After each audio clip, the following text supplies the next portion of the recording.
வணக்கம் ஃப்ரெண்ட்ஸ், அனைவருக்கும் குமாருடைய அன்பு வணக்கங்கள்.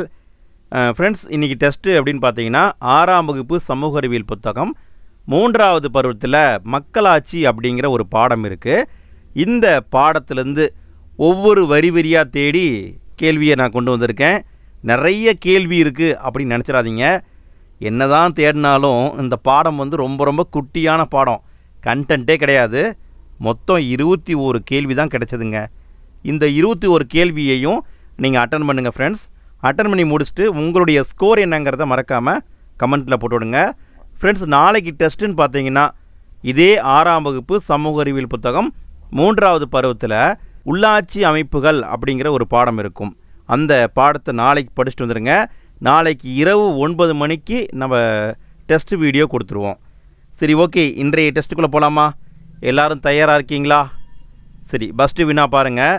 மக்களால் மக்களுக்காக மக்களே நடத்தும் ஆட்சி மக்களாட்சி என்று கூறியவர் யார்? மக்களால் மக்களுக்காக மக்களே நடத்தும் ஆட்சி மக்களாட்சி இப்படி சொன்னவர் ஆபிரகாம் லிங்கன். அடுத்த வினா பாருங்க. அமெரிக்காவில் மக்களாட்சி முறை தோன்றிய ஆண்டு எது? உலகத்தில் மக்களாட்சி தோன்றிய நாடுகளில் அமெரிக்காவும் ஒரு நாடு. அமெரிக்காவில் மக்களாட்சி முறை தோன்றிய ஆண்டு 1789. அடுத்த வினா பாருங்க. உலக மக்களாட்சி தினம், இதை வேணால் தேர்வில் கேட்க வாய்ப்பு இருக்குது. உலக மக்களாட்சி தினம் என்று கொண்டாடப்படுகிறது. இதற்கான விடை செப்டம்பர் 15 உலக மக்களாட்சி தினம். செப்டம்பர் 15 மனப்பாடம் பண்ணிடுங்க.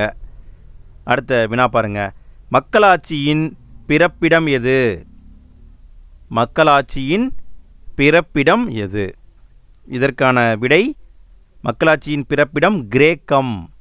கிரேக்க நாட்டில் தான் அது உருவாகியிருக்கு. அடுத்த வினா பாருங்க. டெமோக்ரேசி என்பது எந்த மொழிச்சொல்? டெமோக்ரேசி இந்த வார்த்தை எந்த மொழியிலிருந்து வந்திருக்குன்னு கேட்டிருக்காங்க. இதற்கான விடை கிரேக்க மொழியிலிருந்து வந்திருக்கு. டெமோ அப்படின்னா மக்கள், கிரேசினா அதிகாரம், மக்கள் அதிகாரம் அப்படிங்கிற அர்த்தத்தில் வந்திருக்கு. அடுத்த வினா பாருங்கள். ரொம்ப ரொம்ப முக்கியமான வினாங்க. உலகிலேயே முதலில் பெண்களுக்கு ஓட்டுரிமை அளித்த நாடு எது? உலகத்திலேயே முதல் முறையாக பெண்களுக்கு ஓட்டுரிமை வழங்கிய நாடு நியூசிலாந்து தான் கொடுத்துருக்காங்க. நியூசிலாந்து 1893 கொடுத்துருக்காங்க. இந்த ஆண்டை மனப்பாடம் பண்ணிடுங்க ஃப்ரெண்ட்ஸ். எந்த நாடு, எந்த ஆண்டு, இதுவும் முக்கியம். 1893 நியூசிலாந்து தான் ஃபஸ்ட்டு ஓட்டுரிமை கொடுத்துருக்காங்க. அதே மாதிரி இன்னொரு கொஷினை நான் உங்ககிட்ட கேட்குறேன் ஃப்ரெண்ட்ஸ். அதாவது 10th புத்தகத்தில் நீங்கள் படிச்சிருப்பீங்க. தமிழ்நாட்டை பொறுத்த வரைக்கும் நீதி கட்சி தான் ஃபஸ்ட்டு பெண்கள் தேர்தலில் நிற்கலாம் அப்படிங்கிற மாதிரி ஒரு ஆர்டரை பாஸ் பண்ணியிருப்பாங்க. அது எந்த ஆண்டு அப்படிங்கிறது தெரிஞ்சால் மறக்காமல் கமெண்ட்டில் போட்டுவிடுங்க. எத்தனை பேர் கரெக்டான ஆன்சர் போடுறீங்கன்னு பார்க்கலாம். சரி, ஓகே, அடுத்த வினா பாருங்கள். உலகிலேயே பழமையான மற்றும் நீண்ட காலமாக செயல்பட்டு வரும் நாடாளுமன்றம் உள்ள இடம். உலகத்திலேயே ரொம்ப பழசு, நீண்ட காலமாக செயல்பட்டுட்டு வருது, இன்றைக்கும் இருக்குது. அது எங்கே இருக்குதுன்னு கேட்டிருக்காங்க. இதற்கான விடை திங்வேலீர் அப்படிங்கிற இடத்துல இருக்குது. கிபி 930 உருவாக்கியிருக்காங்க. அது இன்னுமே செயல்பாட்டில் தான் இருக்குது. அடுத்த வினா பாருங்கள். நேரடி மக்களாட்சியை வெற்றிகரமாக செயல்படுத்தும் நாடு எது? நேரடி மக்களாட்சி முறையை வெற்றிகரமாக செயல்படுத்தும் ஒரே நாடு, உலகத்தில் இருக்கிற ஒரே ஒரு நாடு இந்த நாடு தான். எந்த நாடு?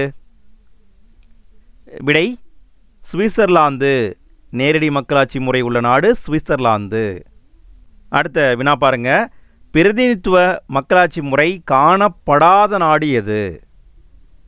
பிரதிநிதித்துவ மக்களாட்சி முறை எந்த நாட்டில் இல்லைன்னு கேட்டிருக்காங்க. இதற்கான விடை சுவிட்சர்லாந்து தான். ஏன்னா அங்கே தான் நேரடி மக்களாட்சி முறை இருக்குது. அதனால் இதுதான் பிரதிநிதித்துவ முறை இல்லாத நாடு. அடுத்த வினா பாருங்கள். ஐக்கிய பேரரசில் பெண்களுக்கு ஓட்டுரிமை அளிக்கப்பட்ட ஆண்டு? யுனைடெட் கிங்டம் சொல்லுவாங்க, யூகே சுருக்கமாக குறிப்பிடுவாங்க.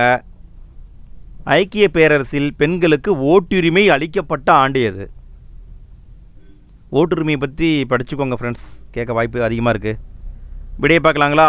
1918 தான் கொடுத்துருக்காங்க, 1918.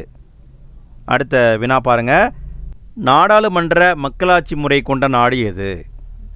நல்லா கவனிங்க, நாடாளுமன்ற மக்களாட்சி வேறு, அதிபர் மக்களாட்சி வேறு. இதற்கான விடை இங்கிலாந்தில் தான் நாடாளுமன்ற மக்களாட்சி முறை இருக்குது. மற்ற நாடுகள் பாருங்கள், அமெரிக்கா, கனடா, ரஷ்யா, இங்கெல்லாமே அதிபர் ஆட்சி முறை இருக்குது. அடுத்த வினா பாருங்கள். செப்டம்பர் 15ஆம் நாளை உலக மக்களாட்சி தினமாக ஐநா சபை அறிவித்த ஆண்டு எது? செப்டம்பர் 15 மக்களாட்சி தினம் ஐநா சபை அறிவித்தாங்க. எப்போ அறிவித்தாங்க? இதற்கான விடை 2007 அறிவிச்சிருக்காங்க. 2007 மனப்பாடம் பண்ணிடுங்க. அடுத்த என்ன பாருங்கள். அமெரிக்காவில் பெண்களுக்கு ஓட்டுரிமை அளிக்கப்பட்ட ஆண்டு. அமெரிக்காவில் பெண்களுக்கு ஓட்டுரிமை அளிக்கப்பட்ட ஆண்டு எது? அமெரிக்காவில். இதற்கான விடை 1920 கொடுத்துருக்காங்க. அமெரிக்கா 1920. அடுத்த வினா பாருங்கள். உலகின் முதல் மன்னராட்சியின் கீழ் சுயாட்சி நாடு எது? மன்னருடைய கட்டுப்பாட்டில் தான் நாடு இருக்குது, ஆனால் அது சுதந்திரமாக இயங்கும். மன்னர் எந்த டிஸ்டர்பும் பண்ண மாட்டார். இதற்கான விடை மனித தீவு. மனித தீவு தான் மன்னராட்சியின் கீழ் உள்ள முதல் சுயாட்சி நாடு. இதை கிபி 927 உருவாக்கியிருக்காங்க. அடுத்த வினா பாருங்கள். சரியான கூற்றை கண்டறிக. கூற்று: நேரடி மக்களாட்சியை வெற்றிகரமாக செயல்படுத்தும் நாடு சுவிட்சர்லாந்து ஆகும். காரணம், மக்கள் நேரடியாக தங்கள் பிரதிநிதிகளை தேர்ந்தெடுக்கின்றனர். இதில் எது சரின்னு கேட்டிருக்காங்க. இதற்கான விடை கூற்று சரி, காரணம் தவறு. ஏன் தவறு? கூற்று மட்டும்தான் சரி. ஏன்னா நேரடி மக்களாட்சி முறைனா ஏதாவது ஒரு பிரச்சனைனா மக்கள் நேரடியாக முடிவெடுப்பாங்க, அங்கே பிரதிநிதிகள் அப்படிங்கிறவங்களே இருக்க மாட்டாங்க. அதனால் இந்த கூற்றானது தவறு. அடுத்த வினா பாருங்கள். எழுதப்பட்ட மகாசாசனம் இங்கிலாந்தில் உருவான ஆண்டு எது? எழுதப்பட்ட மகாசாசனம் இங்கிலாந்தில் உருவான ஆண்டு. முதல்ல உருவான நாடு இங்கிலாந்து தான். இதற்கான விடை 1215 உருவாக்கியிருக்காங்க. 1215. அடுத்த வினா பாருங்க. இந்திய குடிமக்களில் எத்தனை சதவிகிதம் பேர் மக்களாட்சி மீது நம்பிக்கை கொண்டுள்ளனர்? இந்திய குடிமக்களில் எத்தனை சதவீதம் பேர் மக்களாட்சியின் மீது நம்பிக்கை கொண்டுள்ளனர்? இதற்கான விடை 79% பேர் நம்பிக்கை வச்சிருக்காங்க. 79. அடுத்த வினா பாருங்க. பழமையான அரசியலமைப்பு தற்போதும் நடைமுறையில் உள்ள நாடு எது? பழமையான அரசியலமைப்பு இப்போ தற்போதும் பார்த்தீங்கன்னா நடைமுறையில் இருக்குது. எந்த நாட்டில் இருக்குதுன்னு கேட்டிருக்காங்க. இதற்கான விடை சான் மரினோஸ். இந்த நாட்டில் தான் இருக்குது, சான் மரினோஸ். அடுத்த வினா பாருங்கள். சரியான கூற்றை கண்டறிக. கூற்று காரணம் டைப்பில் கொடுத்துருக்காங்க. ஃப்ரெண்ட்ஸ், நாளைக்கு டெஸ்ட்டை பற்றி நான் முன்னாடி சொல்லிட்டேன். இதே 6ஆம் வகுப்பு சமூக அறிவியல் புத்தகம் 3வது பருவத்தில் உள்ளாட்சி அமைப்புகள் அப்படிங்கிற ஒரு பாடம் இருக்கும். அந்த பாடத்தை நாளைக்கு படிச்சுட்டு வந்துடுங்க. நாளையோட பார்த்தீங்கன்னா 6ஆம் வகுப்பு கம்ப்ளீட் ஆகுது. 6ஆம் வகுப்பை வெற்றிகரமாக முடிக்க போகிறோம். அடுத்து 7ஆம் வகுப்பு, 8ஆம் வகுப்பு, 9, 10 இப்படி தொடர்ந்து நம்ம ஒவ்வொன்றா பார்க்கலாம். சரி, விடையை பார்க்கலாங்களா? கூற்று: இந்தியாவில் நேரடி மக்களாட்சி முறை பின்பற்றப்படுகிறது. இது தவறு. இந்தியாவில் பிரதிநிதித்துவ மக்களாட்சின்னு சொல்லுவாங்க. இந்தியாவில் பிரதிநிதித்துவ மக்களாட்சி முறை பின்பற்றப்படுகிறது. காரணம், மக்கள் தங்களது பிரதிநிதிகளை அவர்களே தேர்ந்தெடுக்கின்றனர். காரணம் சரி, ஆனால் கூற்று தவறு. அப்போ காரணம் மட்டும்தான் சரி. அடுத்த வினா பாருங்க. நேரடி மக்களாட்சியில் வாக்களிப்பவர் யார்? இது புக் பே கொஷினுங்க.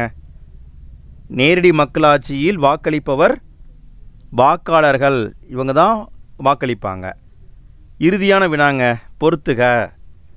நம்ம இவ்வளோ நேரம் பார்த்ததை சுருக்கி பொறுத்துகன்னு கொண்டு வந்துட்டேன். சரி, விடையை பார்க்கலாங்களா? சான் மரினோஸ். இங்கே பழமையான அரசியலமைப்பு இன்னுமே இருக்குது. ஐஸ்லாந்து பழமையான நாடாளுமன்றம் இன்னும் இருக்குது. மனித தீவு மன்னராட்சியின் கீழ் சுயாட்சி நாடு. கிரீஸ் அரசியல் தத்துவத்தின் அடித்தளம் உருவான நாடு. அவ்வளோதான் ஃப்ரெண்ட்ஸ், நம்ம இந்த பாடத்தை சிறப்பாக கம்ப்ளீட் பண்ணிட்டோம். உங்களுடைய ஸ்கோர் என்ன? எல்லாத்துக்குமே கரெக்டான ஆன்சர் போட்டிருப்பீங்கன்னு நினைக்கிறேன். உங்களுடைய ஸ்கோரை வந்து மறக்காமல் கமெண்ட்டில் போட்டுவிடுங்க. நாளைக்கு டெஸ்ட்டுக்கு படிச்சுட்டு வந்துடுங்க. இன்னும் டீட்டெயில்ஸ் வேணும், உங்கள்கிட்ட புத்தகம் இல்லைன்னா புத்தகத்துடைய பக்கத்தை நான் வந்து டெய்லியுமே கம்யூனிட்டி போஸ்ட்டாக போட்டுட்ருக்கேன். நமக்குன்னு டெலிகிராம் குரூப் இருக்குது, அதுக்கான லிங்க் நான் ஃபஸ்ட்டு கமெண்ட்டில் கொடுக்குறேன். அதன் மூலமாகவும் ஜாயின் பண்ணிவிட்டு நீங்கள் நம்ம கூட சேர்ந்து படிக்கலாம். ஓகே ஃப்ரெண்ட்ஸ், அடுத்த டெஸ்ட்டில் மீண்டும் சந்திப்போம். தேங்க்யூ.